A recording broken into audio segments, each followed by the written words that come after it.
Let's pray po muna. Father God, again, thank you for this morning. We ask for the Holy Spirit to guide us. Kagaya na nabanggit kanina, give us ears to hear and open heart, a ready heart to accept Thy word. Lord, this is going to be a hard teaching. It's going to confront us, O Lord God. Wala po kaming pagtataguan sa pagkakataong ito. We just ask for that Thou art guide us, lead us, O Lord God, and help us, O Lord God, to turn our ways papunta sa inyo, pabalik sa inyo, O Diyos. We ask for this in the name of our Lord and Savior, Jesus Christ. Amen. So, good morning. Good morning po. Una po sa lahat, gusto kong humingi ng paumanhin. Kagaya ng aking napanalangin, ito'y hindi magiging madali. Hindi ko i-exclude ang aking sarili sa matutunghayan natin for this morning. And marahil, ang karamihan sa atin dito, again, kung ano yung maririnig ninyo, maunawaan nyo for today, hopefully. Minsan pa, kagaya na sinabi ni Paul, we were once, no? Former things, ito yung mga former things, no? We were once participated, or perhaps, I don't know. But then again, this is no pun intended, no? Wala po akong intensyon na saksakin kayo, pero ang word ng Diyos meron. So hopefully pagkatapos nito, pati-pati pa rin po tayo lahat. So again, magandang umaga po sa bawat isa. Today, we will be discussing, as you can see from your screen, from the slide, an image wherein nangyari more than 6,000 years ago, okay? Kung di ka naniniwala sa young earth. So, when I checked my files, actually it was already 3 years ago nung napag-usapan natin yung nasimulan ko na serye na kung saan ang tao, mananampalataya man o hindi, inwardly, no, inherently or innate or nasa loob natin, likas sa atin, na we pursue what is good, we pursue what is the truth, and we label it sometimes beautiful, no? Regardless, hindi nagdi-discriminate.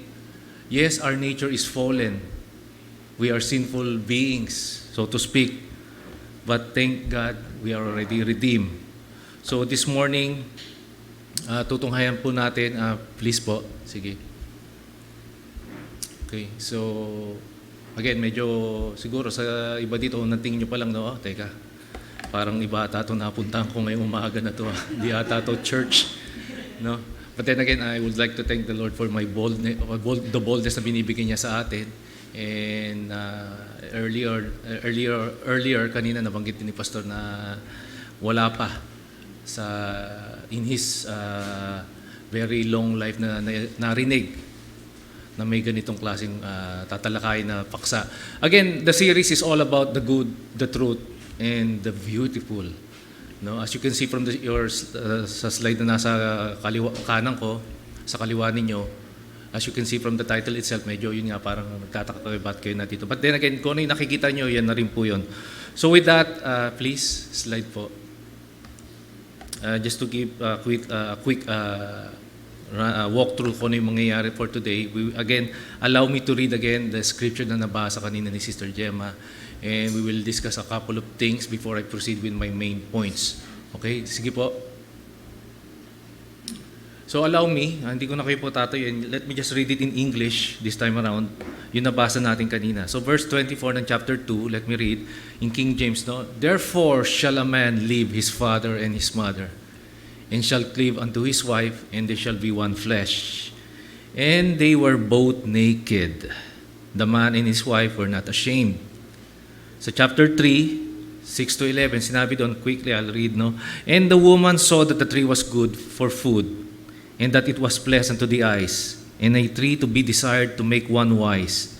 She took of the fruit thereof, and did eat, and gave also unto her husband with her, and he did eat. 7, and the eyes of them were opened, and they knew that they were naked. And they sewed fig leaves together, and they made themselves aprons or coverings. And they heard the voice of the Lord walking in the garden in the cool of the day, and Adam and his wife hid themselves from the presence of the Lord God amongst the trees of the garden. 9. And the Lord called unto Adam and said, Where art thou? O nasang ka, Adan? 10. And he said, I heard thy voice in the garden, and I was afraid, because I was naked, and I hid myself. Last verse. And he said, Who told thee? Sino nagsabi sa iyo that thou was naked? Hast thou eaten of the tree, whereof I commanded thee that thou shouldest not eat? Purihin po ang ating Panginoon sa pagbabasa ng kanyang salita. So, next slide. Marahil siguro, no, mga sino man dito yung kaidaran ko, or medyo mas mataba sa akin, or medyo mas matanda sa akin, no? Itong katagalan na nakikita nyo sa unang bahagi, yung kulang sa pansin, no? Kulang sa pansin. No, kung kaidaran kita, siguro marahil ito ay napaka-harsh na salita, no? Mapanghusga, mapanglait, no? Pag sinabihan ka na kulang ka sa pansin, we may take it lightly or we may take it seriously, right? Now, kung KSP ka, no, dati-rati, sabi ko nga, mapanghusga ito, sa mga magkakaibigan marahil, pwede natin itong palagpasin. Sa mga babae naman na patuloy na nililigawan at ayaw ng babae, marahil na sinabi ng babae sa lalaki na kulang ka lang talaga sa pansin, right? KSP ka. Now, ang tanong, kung KSP ka, kung ang sagot ay oo, ito na yung tamang panahon. No? Ito na yung tamang panahon para sa mga KSP na kagaya mo or kagaya ko. Now, in today's age, the reason I'm saying all these things because we live in a world na kung saan ang attention is actually money. No, there is what we call attention right now is an economy. Social media platforms such as TikTok, Instagram, Facebook accommodate such KSPs. Okay? To generate hindi lang attention, no? Hindi lang ma-validate yung attention na hinahanap nila, but ultimately mag-generate ng revenue. It may not mean anything yung kanilang pinapakita o kanilang pagpapapansin, but for as long that it is stimulating. The name of the game right now, when it is stimulate, it generates revenue. No? Wala man meaning, wala man saysay, wala man dating, and yet nagsistimulate, kikita to. And speaking of stimulating, the most potent o yung pinakamalakas form of stimulation is the human body. No? Kung bubuksan nyo yung telepono nyo ngayon, no? Makikita nyo sa mga nabanggit ko kanina mga platforms, ang parating binabalandra, ang parating pinapakita ngayon ay walang iba kundi yung katawan ng tao. Okay? Pasintabi na, sexualized images na nakikita natin, mga insinuations, yung mga pahiwatig, no? Mga daring na looks, they rise quickly, spread like wildfire, and lingers in the mind. No? Nagtatagal siya sa isip sa nakakarami. Because they are deeply effective, okay? Why is it effective? Because they speak something ancient within us. Something perhaps from the very beginning of something perhaps old. Ang mga researchers, ang mga doctors, ang mga experts say it is our dopamine. The main reason bakit ito effective. But believe me, as a Bible-believing individual, it is more than that. It is more than that. Before algorithms came, before artificial intelligence came, and even yung machine learning, no? Although pasensya na kung nababanggit ako ng mga jargons, the word in itself, no, at ang mundong ito went into a transformation, so to speak. It went to a particular transition or a paradigm shift na nangyari couple of decades ago. Next slide. I think yung mga kaidaran ko dito, familiar dito, okay, medyo mas matured sa akin, no? Is anyone here familiar with this particular phrase, yung nangyari, 1960s, 1970s, yung tinatawag na sexual revolution? Particularly sa West, okay? Meron pong naganap na sexual revolution. Again, ulitin ko, no? Bago nangyari itong mga social media ngayon, bago natin nakikita itong exploitations na nangyayari sa mundo natin ngayon, meron pong precursor or precedent na nangyari, and this is called sexual revolution. Now, to understand this, no, bibigyan ko lang po kayo ng short timeline just to explain this. Ano ba itong sexual revolution na to? Please. Okay, ito po yung makikita natin timeline, no? Sexual revolution was simply the group of people na dati hindi naririnig, ngayon narinig na. Mga tao dati na ang kanilang mga bibig ay pinatahimik, pero ngayon naririnig na. na napakalakas. Mga individuals na nasuppress pero ngayon liberated na. At yung mga katahimikan na dating nakakabingi ngayon broke open. It challenged the norms, it questioned the state, they made the church their enemy, and it shouted that traditions, yung tradition daw is already outdated and expired. It tells us that the body, sinasabi dito na ang katawan ng tao was not something for all of us to simply hide it, no? But rather, it should be fully disclosed, ihayag, ilantad, ibalandra. Okay? It tells us, at nabanggit ko nga, it's not supposed to be hidden but rather fully disclosed. Ang katawan daw this is something to be understood properly, something to be expressed and even sometimes celebrated. It promoted freedom from judgment, from constraint, from invisibility to visibility, and from to being kept quiet to be broken out loud. Sa marami, sa mga panahon noon, it delivered the goods. Kumbaga nakapag-deliver ito. Sexuality now became more visible and valuable. Not just for personal advantage, but now it has become an economy, nabanggit ko nga kanina. Dating pribado, ngayon publiko. Dating ine-express lang natin ito sa ating katuwang, now it became more performative. The better you perform, the better you will gain revenue. And what was labeled intimate, dati napaka-intimate, ngayon it became a package. Okay? So paano ba ito nagsimula? Again, nabanggit ko, nakikita nyo sa inyong sa ating screen dito yung timeline. Let me explain it further. Well-known personalities, click po natin, isa pa. I labeled this particular first group, mga personalities. Isa pa po, sige, isang click. Isa pa, sige. Yung makikita nyo yung medyo luma na yung litrato, no? Si Alfred Kinsey. Isa siyang American biologist at sexologist, no? Nag-aaral ng behavior, particular sa katawan, relationship, okay? It is the study of sex.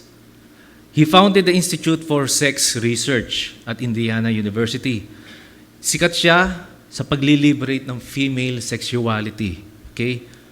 And at the end of the day, he was said and coined to be the responsible for this particular revolution na pinag-uusapan natin. Now, you may think on the other hand, sa kabilang picture naman, kilalang-kilala siguro ito ng mga kaidaran ko. Marahil yung ibang mga bata dito, kilala nyo rin sila, no? Yung The Beatles. They may look innocent, no? They may look parang wala silang ginawa kundi mag-produce lang ng kanta. Actually, they were also involved in promoting this particular sexual revolution. Isa pa pong click. Yeah, stop tayo dyan, no? Sila din ay isa sa mga banda, maraming banda na naging responsable para i-push itong advokasya na ito. To liberate our human bodies na nabanggit ko kanina, once private, now to become more public. Okay? The Beatles. Yung una, nagpasimula ang mga Beatles sa mga kanta nila na napakasimple lang. Very romantic songs. Playing within the parameters within marriage. But later on, nagbago na sila, nag-transition na rin sila. They even promoted free love. Okay? Pinromote na nila yung you can do anything. Songs kagaya ng Let It Be, songs na kagaya ng Come Together, kala natin napaka-inosente yan. No? Songs na All You Need Is Love, and so on and so forth. Mga kanta na kung saan nag-i-insinuate just to simply support itong revolution na nangyayari during those time.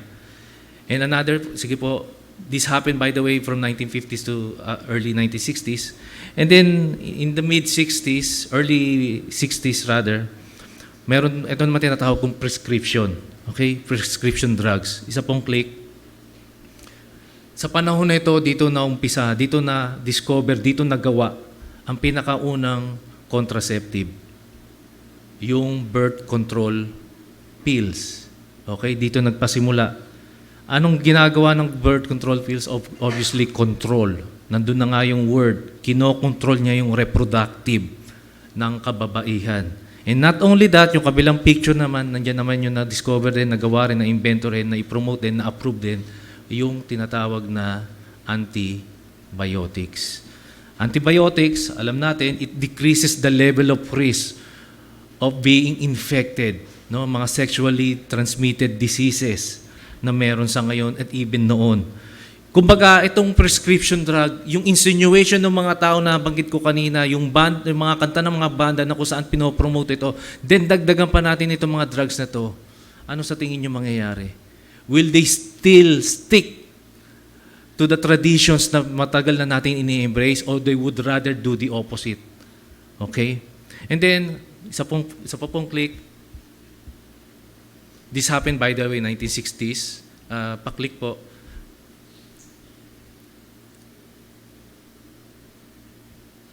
Okay. And then, mga legal policies na na-amend at na-create. Alam nyo ba, again, in 1970s, dito nagpasimula na kung saan na-legalize ang abortion.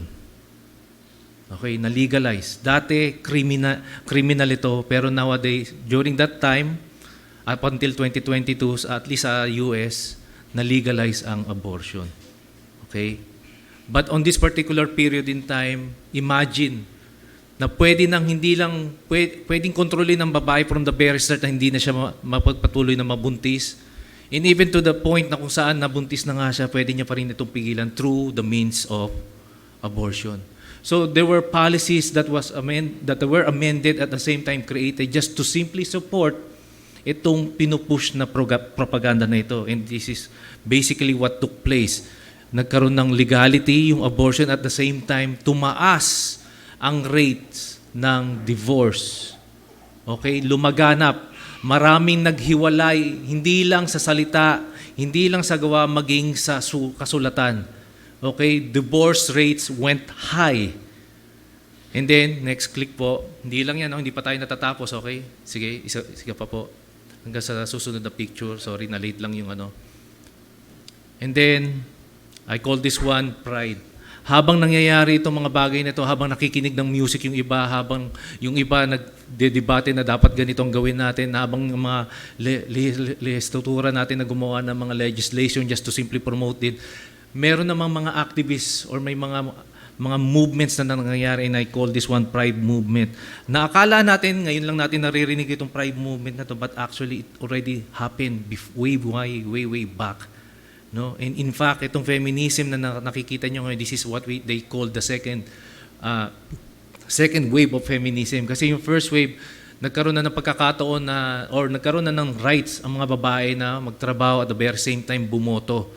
Alam nyo ba, dati ang may karapatan lang bumoto, walang iba kundi ang mga kalalakihan. As they represent kung ano yung consensus ng kanilang family at yung iboboto nila. But then again, nagkaroon na ng boses, nagkaroon na ng right ang babae na bumoto. In this particular instance, no, walang ibang pinupush ang feminism to have more rights, equality, all in favor of themselves.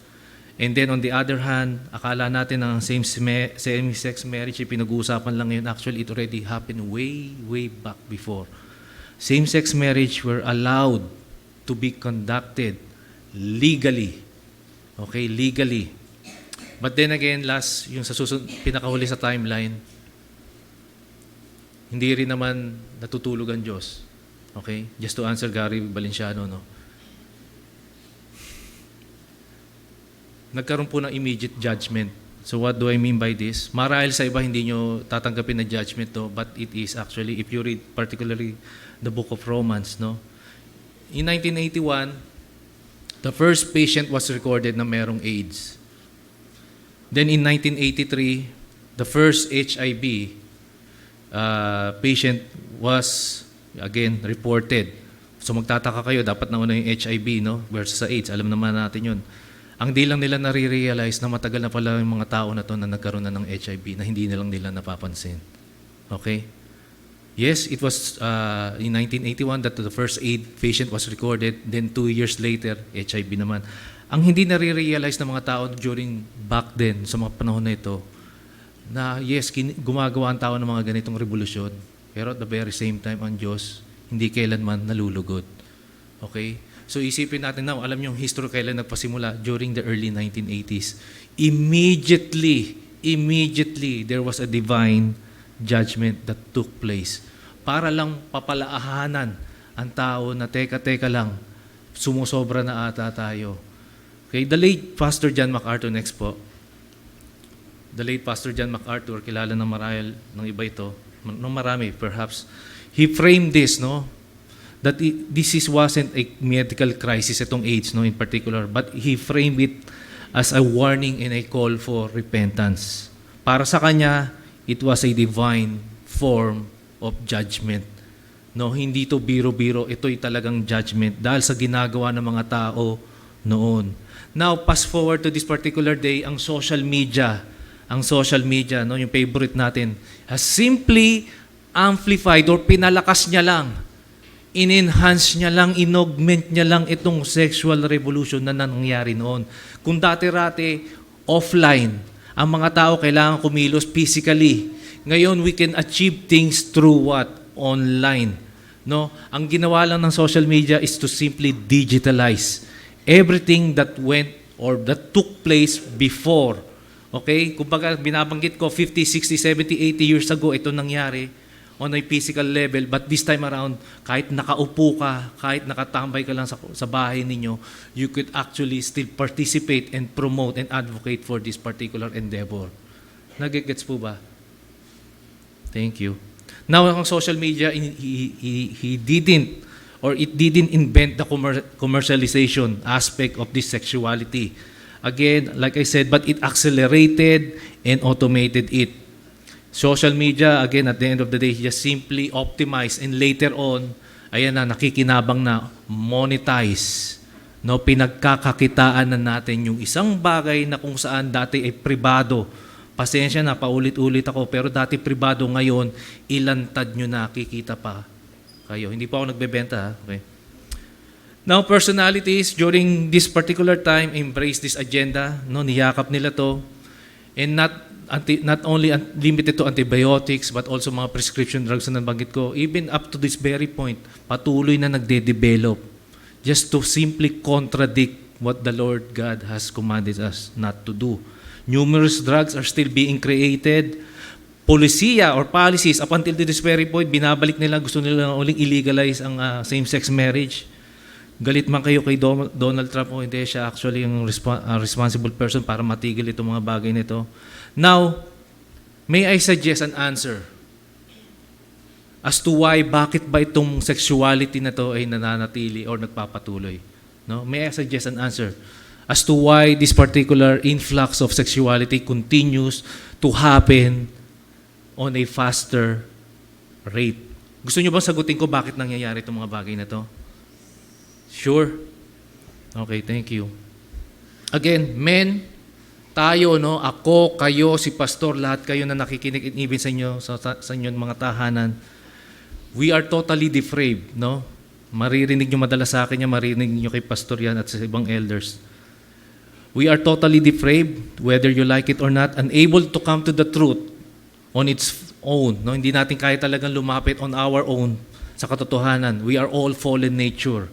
And yet, ito sasabihin ko, itong pinaka-reason, I believe, na human beings, no, in relation sa ating tema, the good, the truth, and the beautiful, inwardly, nabanggit mo nga, likas sa atin, no, nasa sa loob na natin, inherently, namana natin, and innately, na talagang pinanganak tayo ng ganito, we pursue, our pursuit is to simply what we believe that is true, what we believe that is good, and what we sometimes label as beautiful. The reason behind bakit nangyayari itong mga bagay nito, inwardly, yes, we are sinful, especially sa mga hindi mananampalataya. The reason bakit pinipursue ito, bakit ina-accept ito, bakit ito ina-approve, is simply because nandun pa rin tayo sa punto na kung saan likas sa atin na hanapin natin kung ano yung maganda, ano yung mabuti, and even ano yung katotohanan. Now, to continue with this particular theme, the good, the truth, and the beautiful, particularly in connection with my title today, the word naked or nakedness,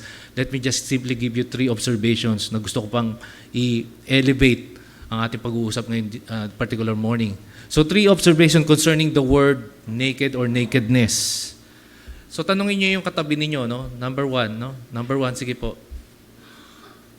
Tanungin niyo yung katabi niyo ngayon, either sa kanan o sa kaliwa. Why are we wearing clothes? No? Bakit tayo nakadamit?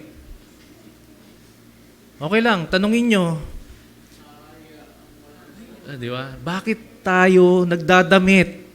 Ba't ang mga hayop hindi nagdadamit pero tayo nagdadamit? Nakikita ko, iba-iba yung mga kulay ng damit nyo and yet nakadamit kayo. No? This is the question. Why are we wearing clothes? Is it for what? Simply for protection? Dahil mainit sa labas o malamig later on this season? Or to simply, sa mga evolutionist friends natin, no, na nag-evolve na yung tao. No, kailangan na natin mag-improve. Or is it just simply part of the culture na talagang kailangan natin magdamit? Or is it just simply an identity or expression? Alam nyo ba, 90% of the time, on a daily basis, ng araw-araw, 90% lagi tayo nakadamit. Except, ewan ko lang yung mga hindi naliligo, talagang siguro 95-98% talagang nakadamit kayo. But the reality is, at least 90% or most of the time, most of the whole day, nakadamit ang isang tao. Ang bata, pag pinanganak, di ba? Pag sinilang, saglit lang yan nakahubad. Pero maya-maya, dadamitan na kagad yan. Although innocent, full of innocence, no? And yet, late, after a couple of minutes, pagtapos paluin ko na pinanganak man to sa hospital, paiiyakin, dadamitan kagad. And tayo, no, habang lumalaki, nagsimula sa maliit na toddler, nagiging young adult, nagiging tumatanda na, we keep wearing clothes. Again, 90% of the time. And even ito, even sa kamatayan,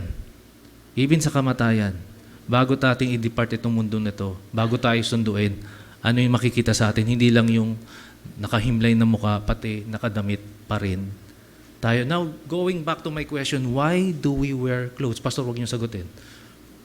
Bakit tayo nagdadamit? Sagutin niyo na lang sa sarili niyo. Or a better question is, why aren't we naked today? Or yesterday? Or noon pa? Bakit hindi tayo nakahubad kagaya nila Eva at Adan? Nakikita ko yung mga ngiti nyo. Now, to explain this, let me just give you two perspective concerning the creation. No? Napaka-importante na maunawaan natin that there was a creation period na kung saan ililink ko lahat. Now, biblically speaking, the word naked or nakedness mentioned 100 times pag kinumbay natin yan, particularly sa King James. Biblically speaking, in Genesis chapter 2, ang ating texto, verses 25, sinabi doon, and they were both naked. The man and his wife, Adam and Eve, and they were not what? Ashamed. Hindi sila nahihiya. Sabi ni Sister Gemma, parang ang pagkakarinig ko, wala silang hiya. No, hindi sila nahihiya. Okay, wala silang hiya. Di ba? There was a period in time in history, no? Isipin nyo, kung naniniwala kayo dito, that there was a particular couple na hubad. I'm not saying 5, 10, 20, 30, isang oras, 2 oras, no. It may be days, it may be months, it may be years na sila'y nakahubad, and yet they were not what? Ashamed. Hindi sila nahihiya. Now when God commanded Adam to eat all the fruits, lahat kainin mo yan except for one particular tree, si Adan noon ng time na yon, nakadamit ba siya? Hindi. Nakahubad siya. And when God created Eve, nung pinatulog niya si Adan with a deep sleep, nakadamit ba si Adan? Hindi. Parehas silang nakahubad.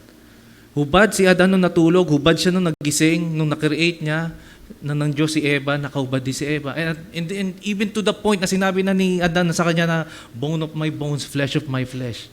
Parehas ba sila nakadamit? Hindi. Parehas pa rin silang nakahubad at hindi, nahihiya. Biblically speaking, they were both naked and unashamed because walang kasalanan, walang guilt, walang mali siya, walang lust. Walang lust. The world back then was full of harmony between them at saka ang Diyos. There were, at that particular time, there was a complete peace and fellowship with God.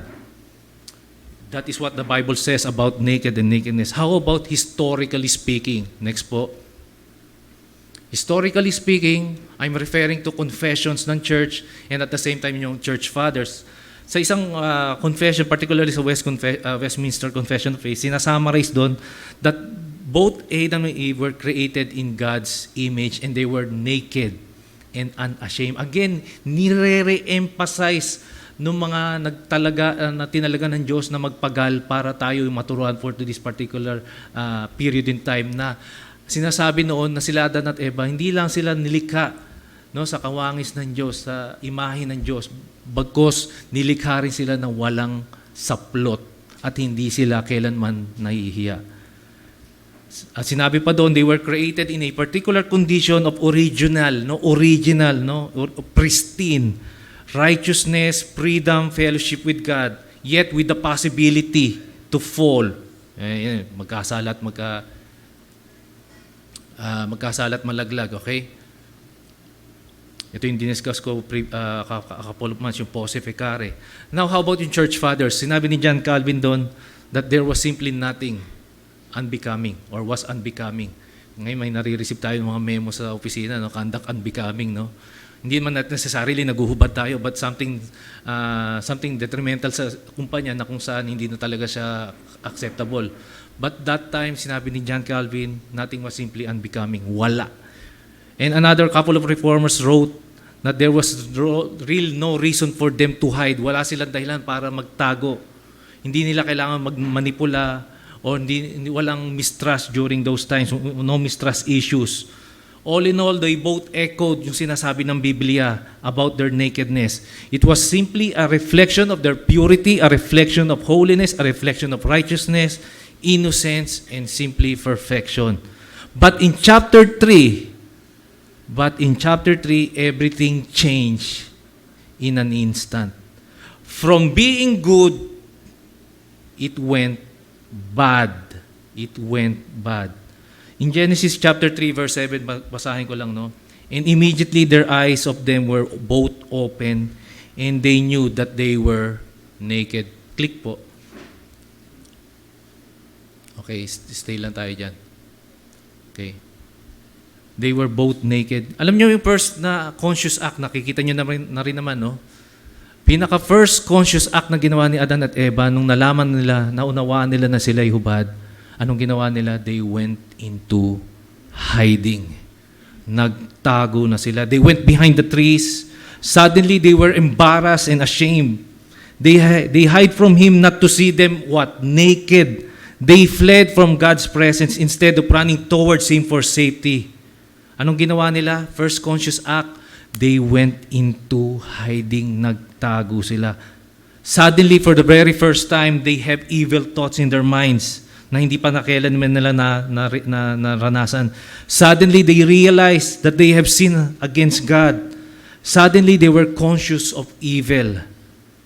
That they were conscious of themselves, and they were conscious of their spouses or spouse or partners' nakedness. Na-realize nila na kunyari ako si Adan, na-realize ko na si Eva pala ay hubad. Ganun din. Likewise, si Eva na-realize niya na si Adan pala during that particular time ay hubad. Suddenly, when God asked Adan, "Where art thou? Nasaan ka?" Suddenly, they were afraid of Him. Bigla silang natakot. Kanina, harmony, peace, fellowship, complete fellowship. Ngayon, natakot na sila sa Diyos. Suddenly, again, they were ashamed, they hid, they ran for cover, and they used alternative covering or clothing. Suddenly, the serpent was cursed. Suddenly, the ground was cursed. Suddenly, Adam has to work himself just to simply provide for Eva. And suddenly, pain was added to Eve pagka siya'y manganganak.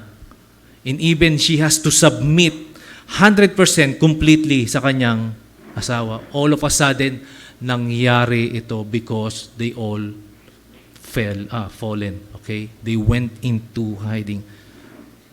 But graciously, this is my next point after creation. Next po.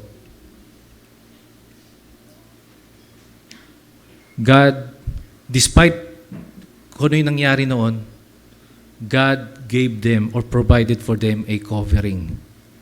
Nagbigay, wait lang, balik natin ng konti. Binubukong muna ako eh.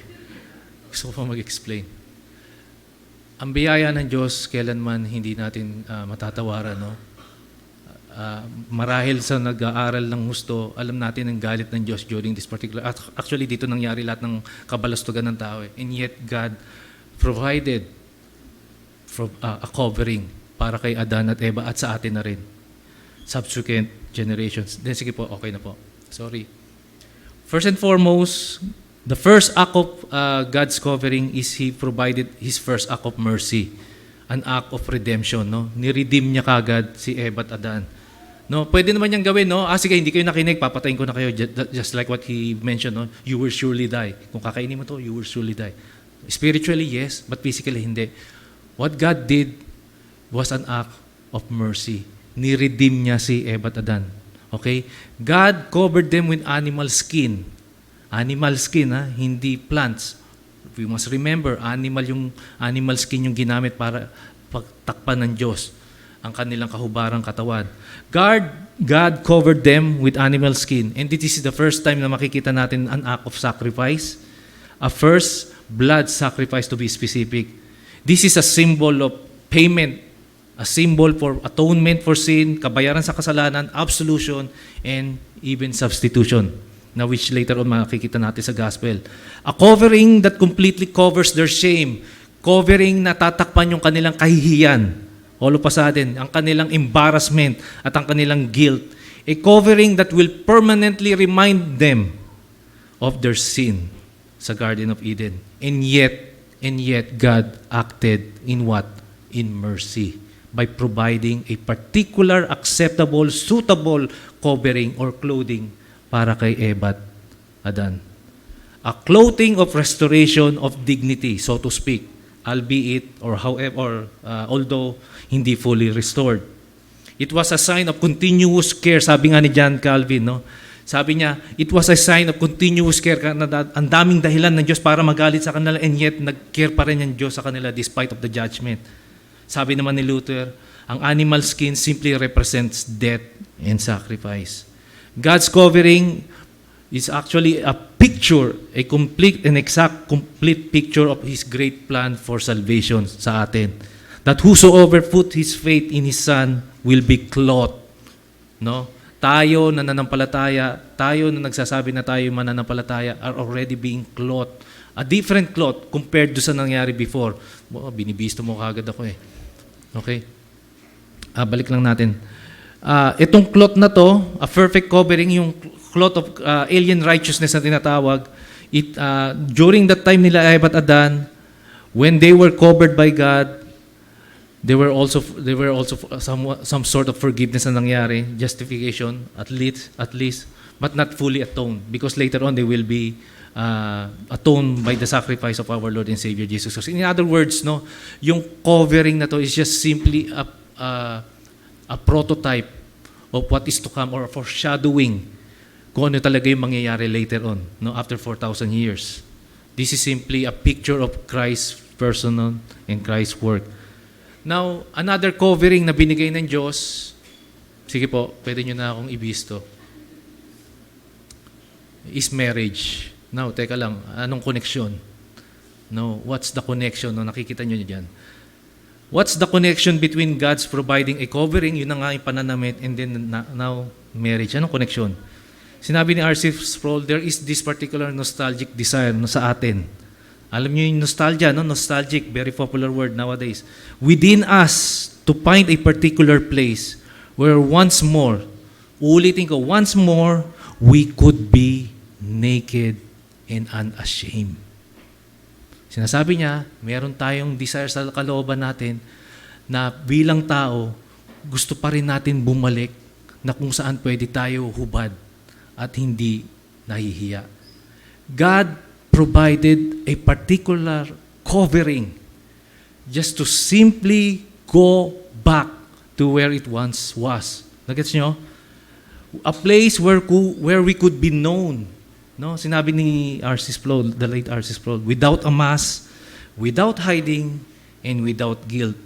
Lugar na kung saan tayo ay pwedeng maging hubot-hubad na walang pag-aalinlangan.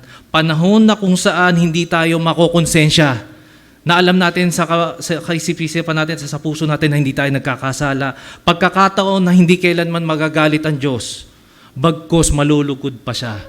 And I'm talking about the sanctity of marriage. Nagigets nyo, no? God provided a covering, temporary covering. But at the same time, His mercy provided a particular uncovering uli. Just to bring back or just to fulfill itong nangyayari sa atin na we all desire to go back naked and unashamed. Nagigets nyo? O gusto nyo, again, paulit-ulit ako, ulitin ko. Mahaba na, no? Hindi, ang point ko lang, ito lang, no? I hope nagigets nyo. Ang Diyos, ang bait.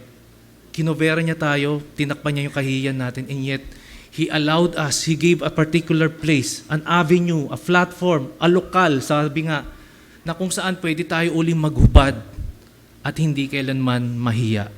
And that is only within the context of marriage. Gets nyo? Honeymoon kayo, sige, basta kasal kayo. Gawin nyo yan, kahit sa inyo gusto, anong oras man, gawin nyo. Sige, basta kasal kayo. Di ba nagigets nyo? Hindi kayo nahihiya sa spouse nyo na ganito itsura ng katawan ninyo. You're unashamed.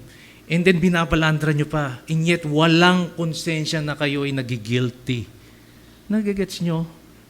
Ito lang yung pagkakataon na kung saan pwede natin ilantad lahat sa Kanya, sa harapan Niya. May ilaw man o wala, na hindi tayo kailanman mahihiya. Tama? At least gising pa kayo, no?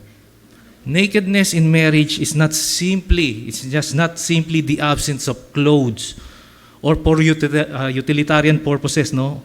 Nakedness in marriage is the unveiling, not only of your body, but also the unveiling of your soul. Yun ang gustong i-point out ng Diyos dito. Hindi lang natin pinapakita yung katawan natin sa ating kabiyak, pati yung kung sino talaga tayo as a person. Nagigets? Yun yung kahalagahan ng marriage. This is the only platform, a way where we can be naked again and be unashamed of. I guarantee you, no, na kapag ganito yung sitwasyon, kahit na ano pang itsura ng inyong likuran, walang pakialam ang spouse ninyo. Hindi, magkatawa naman kayo, ano pa man, pero you're still going to walk unashamed, you're going to do things unashamed, without shame, no, without regret. And it is only found in the sanctity of marriage. God provided not just a particular covering, a clothing, but also a place where we could express ourselves, who we truly are sa ating kabiyak. Again, the word to know, by the way, yung word na naked, it actually, for most of the time, it is actually a verb which means to know. Yung to know, hindi yung parang sinabi ko sa asawa ko, "Hi, I'm Ben." No, hindi yun. To know is to have sexual relationship with your spouse. Gets nyo? Adam and Eve, example, Adam knew Eve, Abraham knew Sarah, and Christ knows the church. Okay? Nandun yung intimacy. Doon lang tayo pwedeng makabalik na kung saan nawala sa pagkakataon nila Eva at Adan, na sila'y dating hubad at hindi sila nahihiya. Bago sinabi ni Paul sa Ephesians, no, husband, love your wives.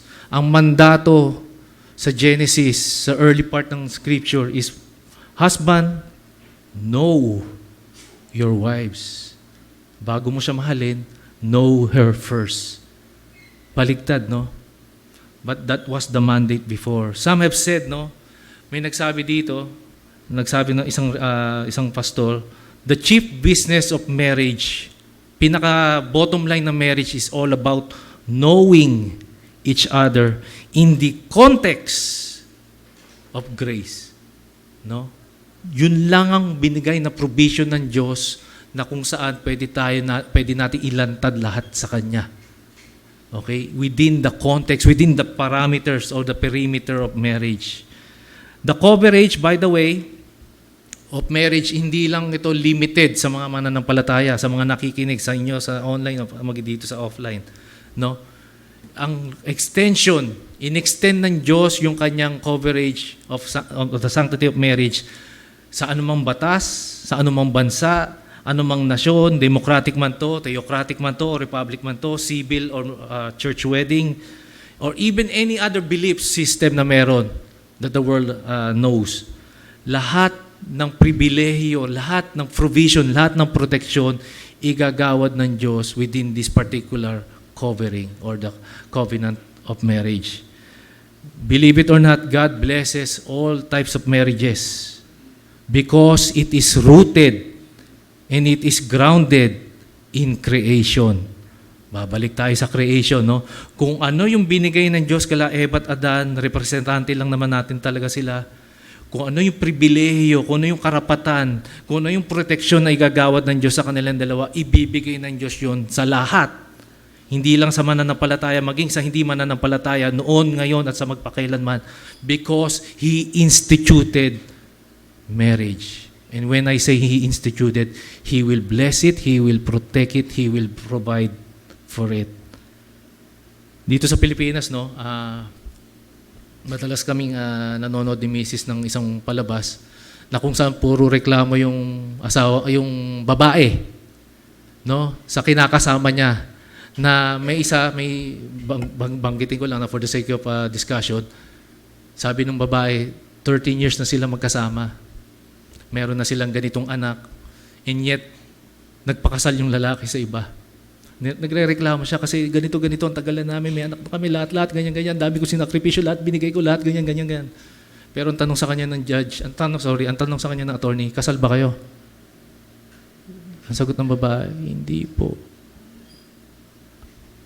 Mga kapatid, mga kaibigan, mga kapatid, again, ulitin ko, God will bless marriage. No matter what.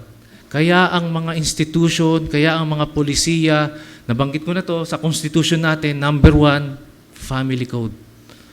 The state will do everything in its power to protect, provide, and give all the possible privileges within, again, the context of marriage. Outside of that, sabi nga ang batas, walang emotions. I am sorry. Wala tayong mapapala. Kaya hindi kataka-taka, hindi lang sa Pilipinas, sa lahat ng nasyon, tingnan ninyo, lahat ng pribileyo within marriage, nandun na sa kanila lahat. For them to sustain the world, for them to continue governing the world, for them to continue kung ano man yung itinalaga ng Diyos para sa kanila. And it's all within the perimeters of this particular covering which I'm talking about numerous times, marriage. God provided a suitable marriage or covering as an act of mercy, and likewise provided a place where we could uncover ourselves all over again. This is good, this is true, and this is definitely beautiful. My last and my final point, anong ginawa natin? What have we done? Next po. This is what I'm trying to talk about. After covering, nagkaroon ng cover-up. Creation, covering, ngayon cover up. Ano bang ibig sabihin to? Ano na yung ginawa natin bilang tao? I'm going to generalize everyone, no? I'm not going to exclude ourselves bilang mananampalataya sa ginawa ng tao after what took place before. Let me explain. Sige po.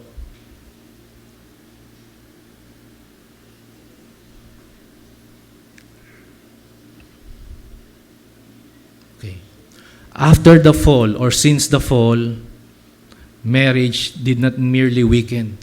It literally collapsed from its original state of purity into disorder. What once a union marked by innocence, unity, and holiness became a relationship strained by sin, selfishness, and distortion. In response, kagaya ng ginawa ni Eva at Adan, nagtago sila. No, nagsuot sila ng mga fig leaves o yung mga dahon just to cover their shame. Literally and generally speaking, ang tao noon, ngayon at sa darating pa will have this particular cover up. Not from God, but one that was made by man's hand. God provided a covering, nabanggit ko na, but man, by his foolishness, exchanged with its own cover-up stories. Sige po.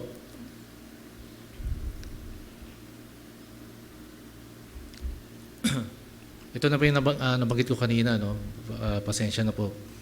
Within Genesis pa lang, no? Kung titignan nyo yung Genesis 50 chapters yan, you see a lot of exchanges na nangyari that took place to show that we went from this to being a fool. Men exchange marriages in favor of perverted sex. Men exchange marriages by committing adulterous acts.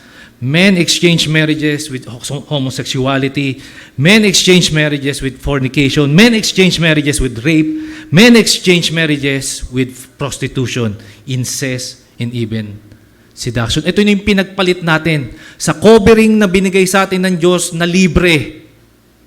Although magastos ang kasal, pero nevertheless, libre pa rin siya, so to speak.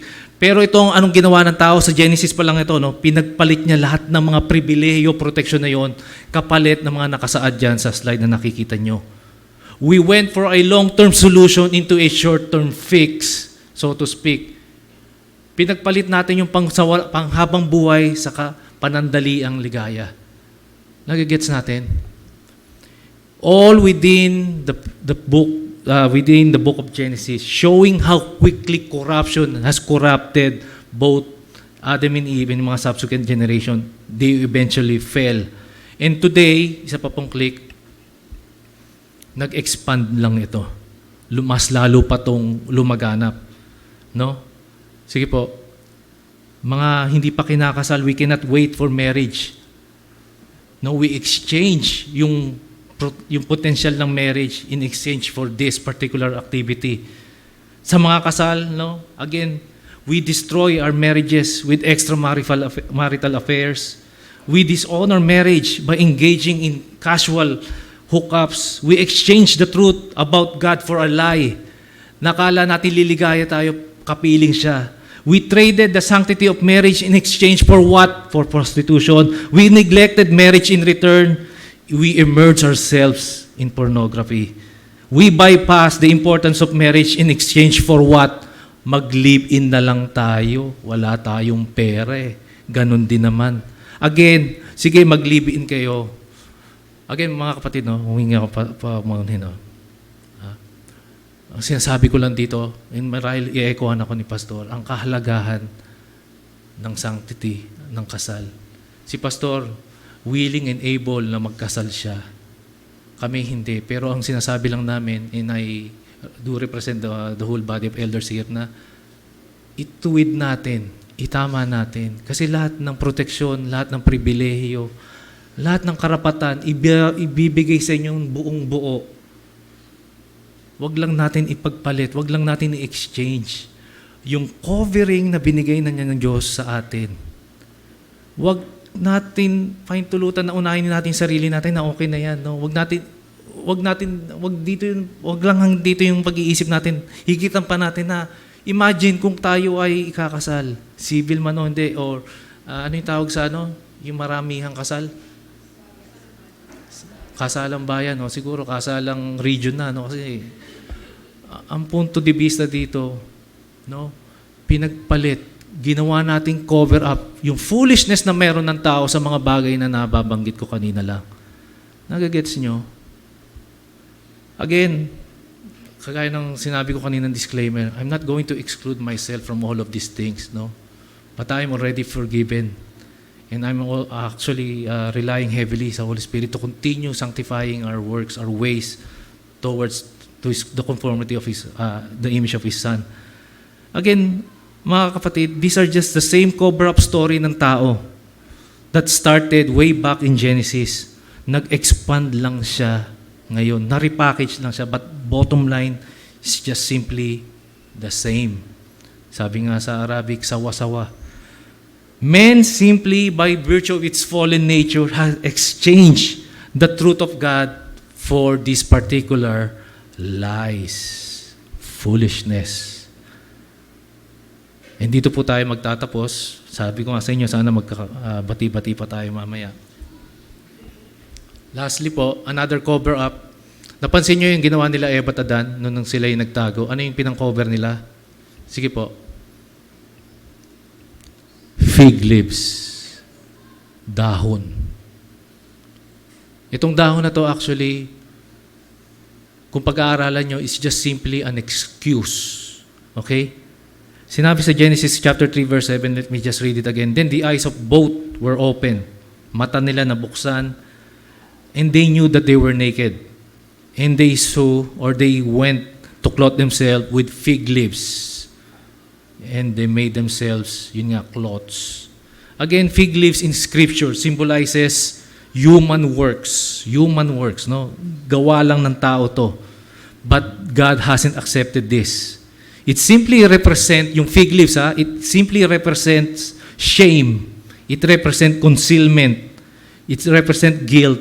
And man's attempt to manage his way out because of his sin apart from God. In short, excuses lang itong mga to.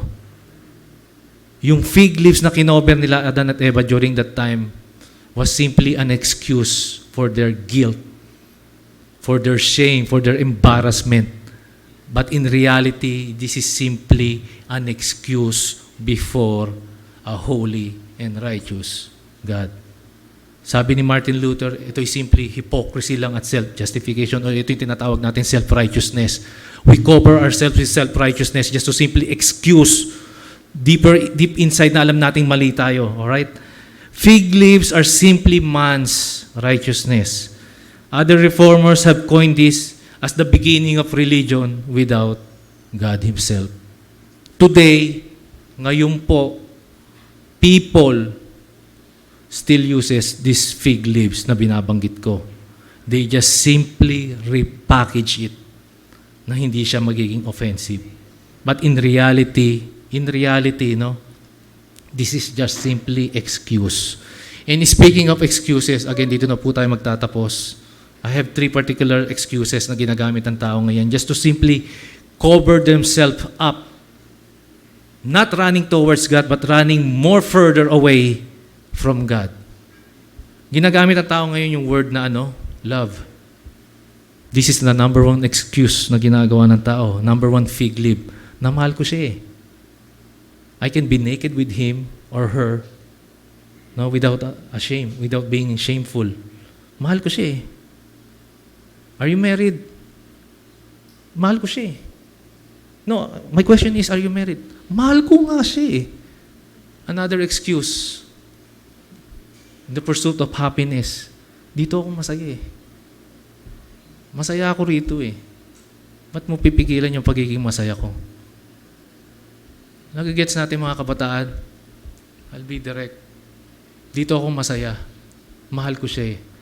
But the question is, are you within that context of grace na walang ibang gagawin ng Diyos ang state, ang tao, kundi po protektahan kayo, pangangalagaan kayo, iingatan kayo? Hindi, dito nga ako masaya eh. Ano ba? Nakasimangot na.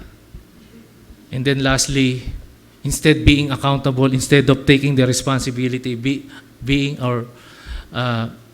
instead of standing for your own guilt and shame, we play what?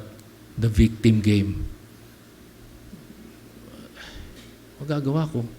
Ganito na ako eh. Di ba? So what? I'm the victim here. Nandun pa yung audacity, nandun pa yung kayabangan. Pero, again mga kapatid, this is simply an excuse for our own sin and guilt. Whether you accept, huwag nyo nang i-accept yung words ko. Tignan nyo na lang yung scripture. This is what the Bible says about the things na binabanggit ko. At the end of the day, bottom line, these are just simply excuses. Lame, weak excuses. We deflect accountability by saying all of these things na nabanggit ko. We excuse the obvious guilt by playing the victim, so on and so forth. Again, as I close, God, ulitin ko lang, has provided for us. Especially sa mga kabataan, mga hindi pa kasal, makinig muna kayo, por favor. Nagbigay ang Diyos ng avenue. Tutulungan namin kayo, tutulungan kayo ng BCBCC, at higit sa lahat, tutulungan kayo ng syudad, at pinakahigit pa sa lahat, tutulungan, poprotektahan kayo ng Diyos. Be within the context of marriage. No matter what. Take it as a payong nakakatanda sa inyo, but take the advice of the Scripture. Ask the Holy Spirit to help us control ourselves. May panahon para dito. Pero sa ngayon, ayusin nyo muna, tapusin nyo yung pag-aaral kung nag-aaral pa kayo. Mag-ipon muna kayo. Pwede naman yung nabanggit kanina, yung sangkatauhang kasal, ba yun? Kasalang bayan. Mga kapatid, please. Again, I'm not going to exclude even perhaps sa mga elders dito. No, we have done a lot of crazy things. But God is so merciful, no, that He has forgiven. Ipinako na to 2,000 years ago sa krus ng ating Panginoon. He took it all away, all out sa ating mga mata, and nakikita na lang ng Diyos is yung cloth covering ng ating Panginoon na inilagay sa atin. So again, sa mga nakakatanda, sa mga nakakabata, God has provided a covering that is all rooted and grounded during the time of creation. So with that, maraming salamat po sa inyong pakikinig, and may God all bless us. Let us pray. Father God, help us all, Lord God, to, pinaka-importante dito yung application.